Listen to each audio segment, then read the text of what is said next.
Good morning সবাইকে। রান্নাবান্নার সমস্ত কিছু হয়ে গেছে। স্কুলে এইমাত্র বেরোলো আদি, অফিসটাও একটু তাড়াতাড়ি বেরিয়ে গেছে। তো এখন আমি অন্য কাজগুলো করব। আর এত সময় ফোনটা কিন্তু ছেলের স্কুলের কিছু ব্যাপার ছিল, তার জন্য ফোনটা ওর কাছে ছিল। সকাল থেকে আর ভিডিও করতে পারিনি। তো এখন থেকেই শুরু করছি আজকের ব্লগটি। আর এই মুহূর্তে আমি চা বসিয়েছি, সেটাও খাবো তোমাদের সঙ্গে করে। তো চলো চাটা আগে সেঁকে নিয়ে আসি। তো শুরু করে দিলাম আজকের ব্লগটি। আশা করি তোমাদের ভালো লাগবে। আর যদি একটু ভালো লেগে থাকে তাহলে প্লিজ লাইক, শেয়ার, কমেন্ট এবং সাবস্ক্রাইব করে আমার পাশে থেকো। যে বন্ধুরা আমার পাশে রয়েছে সমস্ত বন্ধুদেরকে আমার তরফ থেকে অনেক অনেক ধন্যবাদ। তো ইদানিং একটু ইরেগুলার হয়ে যাচ্ছে। আমি চেষ্টা করব আবার ঠিকঠাক করে ব্লগগুলো পোস্ট করার জন্য। আসলে বিশেষ কারণবশত ঠিকঠাক করে আমি দিতে পারছি না। ছেলের পেছনেও একটু দৌড়াদৌড়ি হচ্ছে। আর সকালটাও ঠিকঠাক করে আমি ভিডিওসগুলো করতে পারছি না। একটু ফোন নিয়ে সে পড়াশোনা করছে ইত্যাদি ব্যাপার-স্যাপারের জন্য একটু ইরেগুলার হয়ে গেছি। তার জন্য তোমাদের কাছে খুব করে সরি। তো যাই হোক, চা খাওয়ার পরে আজকে বেডশিটগুলো চেঞ্জ করতে এলাম। ও বাদবাকি রুমগুলোরও করব। আর আমি বরাবরই একসঙ্গেই কাজগুলো করি না। একেকটা রুম করে নিই। তো এই রুমের করব, আরেকটা রুমেরও করব। আর আজকে একটু এক্সট্রা কাজ হবে, একটু অন্যরকম। বেশিরভাগই আমার ঝাড়পোছ নিয়ে আজকের ব্লগটি। মানে অন্যান্য কাজগুলো আমি অনেকটাই গুছিয়ে ফেলেছি। তো এগুলো একটু চেঞ্জ করে নিয়ে ওপরে যাব। ওপরের ঘরগুলো সম্ভবত আমি আ প্রায় ৩ মাস পরে ঝাড় দেবো, যে রুমগুলোতে থাকা হয় না।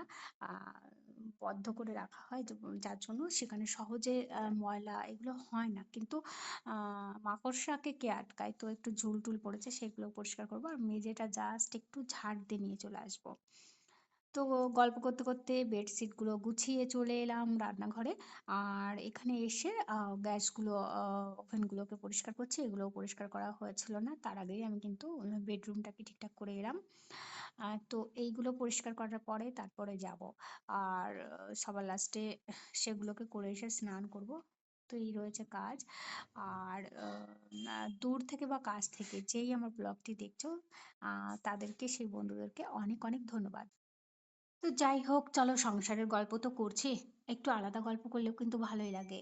আমরা প্রত্যেকেই কিন্তু এইভাবে কাউকে দেখে, উপর থেকে দেখে কিন্তু মনে হয় যেন বেশ আ ভালোই তো পারে, বা ভালোই তো করে বা ভালোই তো আছে। আসলে প্রত্যেকটা মানুষের কিন্তু একটা কঠিন সময়ের মধ্য দিয়েই যায়।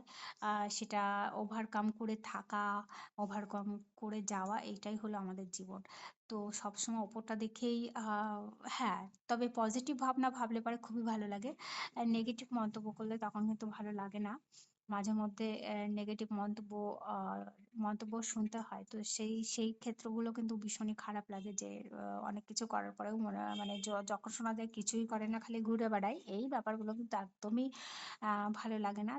তবুও কি বলতো, এই লাইফে চলতে গেলে এই বিষয়গুলো উঠেই আসে। সেগুলোকে পাত্তা দিয়ে চললে মানে নিজের মনটা, মানসিকতা খারাপ ছাড়া আর কিছুই নয়। আ সে ব্যাপারগুলো সমস্ত কিছুই বুঝি, সমস্ত কিছুই কাটিয়ে উঠি বা কাটিয়ে উঠে সবাই চলে। তার মধ্যে দিয়েও শুনলে পরে একই কথা বারবার শুনলেও কিন্তু ভালো লাগে না। তো যাই হোক, এই হচ্ছে ব্যাপার। আর আমাদের মানুষের কিছু মাইন্ড থাকে যে এই কথাগুলোই যেন তাদের কাছে অতি প্রিয়। এটা নিয়ে ছাড়া আর কোনো গল্প নেই, আর কোনো সাবজেক্টই হতে পারে না তার কথার বিষয়বস্তুর মধ্যে। তো উম এই এইগুলো নিয়েই চলতে আছে বা চলতে থাকবে। অনেকে সব বুঝবে, অথচ শুধরানোর সম্ভাবনা তাদের কাছ থেকে একদমই নেই। আশা করাটাই যেন ভুল। তো যাই হোক, কথা বলতে এই যে চলে এলাম এই রুমগুলো পরিষ্কার করতে। আ তো এগুলোতে একদমই থাকা হয় না। একটু অগুছালো বা এখানে আসা হয় না। তবে কিছু নেই। এই জানলাটা, এই যে ক্যারাম বোর্ড তুলে রাখা হয়েছে। তো এইগুলোকে একটু পরিষ্কার করছি। আর যেহেতু থাকা হয় না, তাই ডেইলি এখানে কাজ করার কোনো কথাই হয় না। আ এটা আবার সম্ভবত বললাম না, প্রায় ৩ মাস পরেই এখানে এসেছি। তো ঝেড়ে-ঝুড়ে একটু দিচ্ছি। আর সবসময় বদ্ধ আটকা থাকে জন্য কিন্তু টিকটিকি এই ঘরটাতে নেই বললেই চলে। আ টিকটিকিরাও তো এয়ার পছন্দ করে, খোলা একটু জানলা খোলা বা বাতাস, আলো এগুলো ওদেরও দরকার পড়ে। যেহেতু পুরোটাই আটকানো থাকে, তাই জন্য এই ঘরটাতে এসে দেখলাম টিকটিকির পটি একদমই নেই, তাই ভাবলাম ওরা এই ঘরে নেই। এটার যদি আবার দরজাটা খুলে রেখে অন্য ঘরের সঙ্গে হাওয়া বাতাস অ্যাটাচ থাকে তখন কিন্তু নির্ঘাত এই ঘরে চলে আসবে। তো সে থাকা হয় না জন্য টোটালি বন্ধ থাকে। এরকম মাঝে মধ্যে ঝাড় দিতে যা আসা হয়। আর আমার খুব সম্ভবত মনে আছে আমি সব মিলিয়ে এই ঘরটাকে ২ বারই মোছা হয়েছে। আর যেহেতু নতুন একটা সিমেন্ট করা রয়েছে মেঝে, তো সেই মুছতে যেয়েও যেন তালেহারা হয়ে যেতে হয়। সে সহজে মানে স্মুথলি হয় না ব্যাপারটা। সিমেন্ট থাকলে যেটা হয় সেটাকে মুছতে, মুছতে তবেই তেলতেলে হয়। আর পাথর কিংবা টাইলসের ব্যাপারটা টোটালি আলাদা। আ তাদেরকে স্মুথলি যখন তখনই মোছা যায়।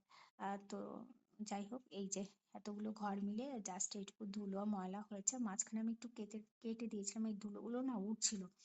তো আর আমার ফেসটা দেখাইনি এই কারণেই যে পুরো আমি ঢেকে নিয়েছিলাম নাকটাকে। আ ধুলোগুলো সব নাকের মধ্যে দিয়ে একদম সরাসরি শরীরেই প্রবেশ করে বা করছিল। তো সেই জন্য ফোনটাকে রেখে আমি মুখটা আটকে নিয়ে কাজটা করেছি। আর তারপরে এখানে এসে স্নান করে পুজো করে উম খানিকটা টিভি দেখতে বসেছিলাম। সঙ্গে কিন্তু ভাতটাও ছিল। তো চালিয়ে দেখলাম কেবলটা নেই। আ তো আবার সেটাই বলছি যে বসলাম একটু অনেকদিন পরে খবরগুলো দেখতে কিন্তু সেটা আর হলো না। যাই হোক এরই মধ্যে আবার একটা পার্সেস এসেছিল। এটা এসেছিল আ Amazon থেকে। না Amazon থেকে এইটা এসেছিল। আর ওটা এসছে Flipkart থেকে। উম এইটা হলো আদির একটা পেন আছে। আর ওইটার মধ্যে সম্ভবত চশমা আছে। তো আমি এখন কোনটাই খুলবো না। ওদের সারপ্রাইজ। যার যেটা আ অর্ডার করেছে তারা এসে খুলবে সেই চিন্তাধারা নিয়ে রয়েছি।